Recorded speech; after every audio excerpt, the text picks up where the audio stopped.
مسلک اہل سنت والجماعت یعنی علماء دیوبند کے عقائد و نظریات کے سلسلہ دروس کے آج ہم لوگ 13ویں درس کے اندر شامل ہیں، اور آج ہم جاننے کی کوشش کریں گے کہ اس کائنات کے اندر وہ کون سا خطہ ہے جو افضل ترین خطہ ہے، کائنات میں وہ کون سا مقام ہے جو سب سے مبارک، سب سے متبرک، سب سے اعلیٰ اور افضل ہے۔ علماء اہل سنت والجماعت، علماء دیوبند کا عقیدہ اس سلسلے میں واضح ہے کہ زمین کا وہ حصہ جو جسد اطہر حضرت محمد رسول اللہ صلی اللہ علیہ وسلم کے جسد اطہر سے ٹچ ہے، ان کے جسم سے جو حصہ لگا ہوا ہے، وہ کائنات کے سب مقام سے اعلیٰ ہے، اور صرف اس کائنات کے نہیں بلکہ زمین و آسمان، ساتوں زمین ساتوں آسمان کے بشمول عرش اور کرسی کے افضل اور اعلیٰ ہے۔ یہ روایت اور یہ عقیدہ علماء دیوبند کا متفقہ ہے بشمول اہل سنت والجماعت کی۔ دلیل کیا ہے؟ دلیل یہ ہے کہ ایک روایت الحاکم مستدرک کے اندر روایت موجود ہے، جلد نمبر 1 صفحہ نمبر 368 پر، عن سعید بن الخدری رضی اللہ عنہ قال مر النبی صلی اللہ علیہ وسلم بجنازت عند قبر قال قبر من هذا، یعنی اللہ کے نبی علیہ السلام جنازے کے ساتھ ایک قبر کے پاس سے گزرے،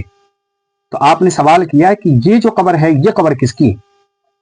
صحابہ نے فرمایا کہ فلان، فقالوا فلان الحبشی یا رسول اللہ، فلاں حبشی کا ہے اللہ کے نبی علیہ السلام۔ تو آپ نے فرمایا فقال رسول اللہ لا الہ الا اللہ سیق من ارضہ وسمائہ الى تربت التي منها خلق، کہ اس شخص کو اپنے ملک سے،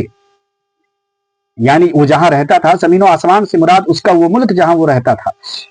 تو فرمایا کہ یہ چونکہ حبشی ہے اور یہ اپنے ملک میں دفن نہیں ہوا اور مٹی نے اس کو یہاں بلا کر کے یہاں پہ دفن کیا گیا، اس کا مطلب یہ ہے کہ انسان کو وہاں پر دفنایا جاتا ہے جس مٹی سے اس کو پیدا کیا گیا ہے۔ یہ روایت بتاتی ہے کہ ایک انسان اس مقام پر دفن ہوتا ہے جہاں کی مٹی سے اس کو اللہ رب العالمین نے پیدا کیا۔ اب چونکہ اللہ کے نبی علیہ السلام اس روایت سے معلوم چلا کہ مدینہ کے اندر دفن ہے، مدفون ہے، تو مدینہ کی مٹی سے پیدا کیے گئے، اور اللہ کے نبی علیہ السلام کا مقام عرش و کرسی سے دنیا کائنات کی، یعنی اللہ رب العالمین کی دیگر تمام مخلوقوں میں سب سے، چاہے وہ کوئی بھی مخلوق، ناری ہو، نوری ہو، ارضی ہو، جو بھی مخلوق، ان تمام میں فضیلت اور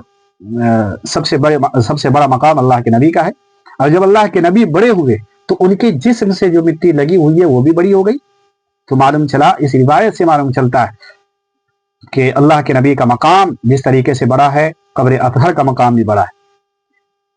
اور یہ صرف اس روایت سے نہیں، بشمول تمام علماء کا اس بات پر اتفاق ہے۔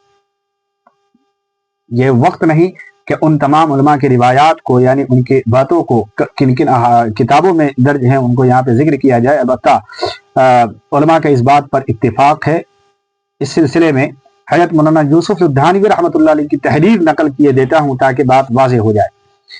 فرماتے ہیں کہ جو مسئلہ ذکر کیا گیا وہ قریب اہل علم کا اجماعی مسئلہ ہے، یعنی اس میں کسی کا اختلاف نہیں۔ وجہ اس کی ظاہر ہے کہ حضرت صلی اللہ علیہ وسلم افضل الخلق ہے، کوئی مخلوق بھی آپ سے افضل نہیں، اور حدیث میں آدمی جس مٹی سے پیدا ہوتا ہے اسی میں دفن کیا جاتا ہے موجود ہے، لہٰذا نبی افضل تو اس کی وہ جو دفن ہو رہے ہیں وہ مٹی بھی افضل۔ تو یہ رہا اس سلسلے میں، یعنی زمین کا افضل ترین خطہ کون سا ہے، ہمارا یعنی علماء دیوبند کا موقف اور علماء دیوبند کا عقیدہ، اور یہ عقیدہ اہل سنت والجماعت کا ہے، صرف علماء دیوبند کا نہیں۔ اس لیے ذکر کیا جاتا ہے کہ علماء دیوبند ہی اصل اہل سنت والجماعت کے تربیت یافتہ اور ان کے تمام روایتوں کو لے کر چلنے والے، ان کو سمجھنے والے اور ان پر عمل کرنے والی اگر کوئی ذات ہے، اگر کوئی جماعت ہے، اگر کوئی خطہ، اگر کوئی جو ہے نظریہ ہے، تو علماء دیوبند کا نظریہ ہے اور کسی کا نہیں۔ لہذا یہ مسئلہ بھی واضح ہو گیا، اور اس پر